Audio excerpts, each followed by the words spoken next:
ಕಳೆದ 10 ದಿನಗಳಿಂದ ಮಾಧ್ಯಮದಲ್ಲಿ ಅನೇಕ ರೀತಿಯಾಗಿ ಚಿತ್ರಣ ಮಾಡಿಕೊಂಡು ಮತ್ತು ರಾಜ್ಯದ ಜನರಲ್ಲಿ ಕೂಡ ಒಂದು ಆತಂಕದ ರೀತಿಯಲ್ಲಿ ಇರುವಂತಹ ವಾತಾವರಣ.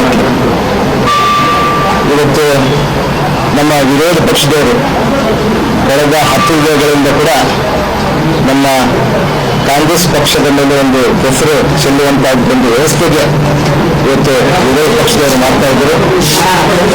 ಅದಕ್ಕೆ ಇವತ್ತು ನಾನು ಕೂಡ ನನ್ನ ಸ್ವನಿರ್ಧಾರವನ್ನು ಇವತ್ತೇನು ನಿಗಮದಲ್ಲಿ ಆಗಿರುವಂಥ ಅವ್ಯವಹಾರವನ್ನು ಇವತ್ತೇನು ಈಗಾಗಲೇ ಕೂಡ MD ಮತ್ತು ಅನೇಕ ಜನರನ್ನು ಕೂಡ ಈಗಾಗಲೇ ಕೂಡ ವಶಕ್ಕೆ ತೆಗೆದುಕೊಂಡು ತನಿಖೆ ಮಾಡ್ತಾ ಇದ್ದಾರೆ.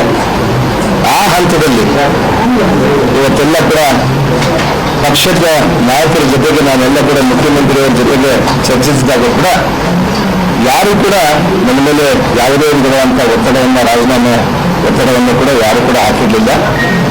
ಆದರೆ ಇವತ್ತು ನನ್ನ ಆತ್ಮಸಾಕ್ಷಿಯಾಗಿ ಅಂದರೆ ಇವತ್ತು ರಾಜ್ಯದ ಜನತೆ ಕೂಡ ದಿಕ್ಕು ತಪ್ಪಬಾರದು ಅನ್ನುವಂಥ ನಿಟ್ಟಿನಿಂದ ಇವತ್ತು ಯಾರು ಕೂಡ ಒತ್ತಡ ಇಲ್ಲದೇ ನನ್ನ ಸ್ವ ಇಚ್ಛೆಯಿಂದ ನಾನು ಈಗಾಗಲೇ ಕೂಡ ನನ್ನ ಮುಖ್ಯಮಂತ್ರಿಯವರಿಗೆ ನಾನು ಸಮಯವನ್ನು ನಿಗದಿ ಮಾಡಿಕೊಂಡು ಕೇಳ್ಕೊಂಡಿದ್ದೀನಿ. 7:30 ಬಂದು ಕೇಳಿದ್ದಾರೆ ಅವರು. ನಾನು ಅವ್ರಿಗೆಲ್ಲ ಕೂಡ ರಾಜೀನಾಮೆ ಮಾಡ್ತೀನಿ ಅಂತ ಹೇಳಿಲ್ಲ. ನಾನು 7:30 ಇವತ್ತು ಹೋಗಿ ನನ್ನ ಮಂತ್ರಿ ಸ್ಥಾನಕ್ಕೆ ನಾನು ರಾಜೀನಾಮೆ ಮಾಡಿ ಬರ್ತೀನಿ ಅಂತೇಳಿ ತನ್ನ ಮೂಲಕ ರಾಜ್ಯದ ಜನತೆಗೆ ತಿಳಿಸುವಂಥದ್ದಾಗಿರ್ಬೋದು ಮತ್ತು ನನ್ನ ಕ್ಷೇತ್ರದ ಜನತೆಗೆ ತಿಳಿಸುವಂಥದ್ದಾಗಿರ್ಬೋದು, ನನ್ನ ಹಿತೈಷಿಗಳಿಗೆ ತಿಳಿಸುವಂಥದ್ದಾಗಿರ್ಬೋದು. ಈ ರಾಜೀನಾಮೆ ಪತ್ರವನ್ನು ಮಾನ್ಯ ಮುಖ್ಯಮಂತ್ರಿಯವರಿಗೆ 7:30 ನಾನು ಕೊಟ್ಟು ಮಾನ್ಯ ಮುಖ್ಯಮಂತ್ರಿಯವರಿಗೆ ಮತ್ತು ನಮ್ಮ ಉಪಮುಖ್ಯಮಂತ್ರಿಯಾದಂಥ DK ಶಿವಕುಮಾರ್ ಸಾಹೇಬರಿಗೂ ಮತ್ತು ನಮ್ಮ ವರಿಷ್ಠರು ಕೂಡ ಎಲ್ಲರೂ ಕೂಡ ನಾನು ಹೇಳಿ ಅವರಿಗೆ ರಾಜೀನಾಮೆ ಪತ್ರವನ್ನು ಕೊಟ್ಟು ಬರ್ತೀನಿ. ಇವತ್ತು ಯಾರಿಗೂ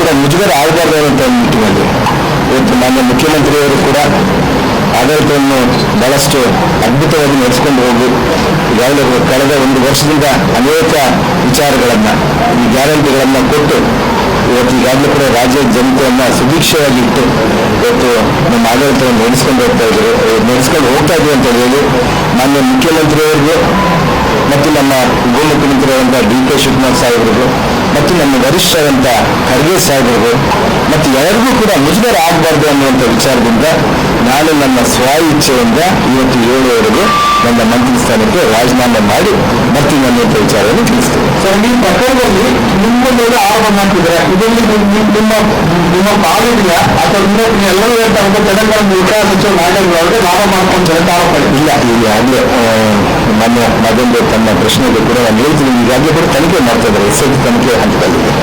ಇವತ್ತು ತನಿಖೆ ಕೂಡ ನಿಷ್ಪಕ್ಷಪಾತವಾಗಿ ಆಗಬೇಕು.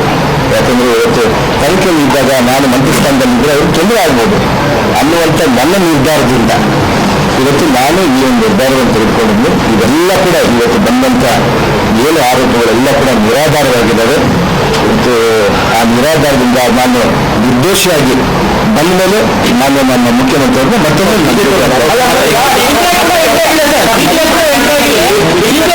ತಮ್ಮ ಅಳಿಯನ ಪಾತ್ರ ಇದೆ ಅನ್ನುವಂತಹ ಚರ್ಚೆ ಇದೆ, ಮಾತ್ರ ಆರೋಪಗಳು ಕೂಡ ಇದ್ದಾರೆ. ನಿಜಾನ ಸರ್? ಯಾವುದೂ ಕೂಡ ಯುವಕರಿಗೆ ಇವತ್ತು ಒಂದು ರಾಜಕೀಯ ಮೇಲೆ ಅನೇಕ ರೀತಿಯಲ್ಲಿ ಬಿಡ್ತಾ ಇರ್ತಾರೆ.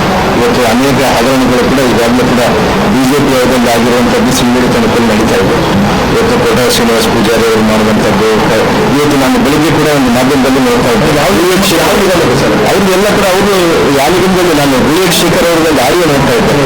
ಅವರು ಡೈರೆಕ್ಟ್ ಆಗಿ ಅವ್ರನ್ನ ಕ್ಲೇಮ್ ಮಾಡಿದ್ದಾರೆ. ಗೋವಿಂದ ಕಾರಜೋಳ ಅವ್ರ ಬಗ್ಗೆ ಕೂಡ ಹೇಳಿದ್ದಾರೆ ಮತ್ತು ರಾಮಜಿ ಅವ್ರ ಬಗ್ಗೆ ಹೇಳಿದ್ದಾರೆ ಮತ್ತು ಶ್ರೀನಿವಾಸ್ ಕೋಟ ಪೂಜಾರಿ ಅವ್ರ ಮೇಲೆ ಹೇಳಿದ್ದಾರೆ. ಇಂಥವನ್ನೆಲ್ಲ ಪ್ರಕರಣಗಳು ಇವತ್ತು ಗಂಭೀರವಾಗಿ ನಮ್ಮ ಮುಖ್ಯಮಂತ್ರಿಗಳು ತೆಗೆದುಕೊಂಡಿದ್ದಾರೆ. ಅವ್ರು ಏನಾದರೂ ಕಂಪ್ಲೇಂಟ್ ಕೊಟ್ಟರು ಈಗಾಗಲೇ ಕೂಡ ನಮ್ಮ ಗೃಹಮಂತ್ರಿಗಳು ಕೂಡ ಹೇಳಿದ್ದಾರೆ.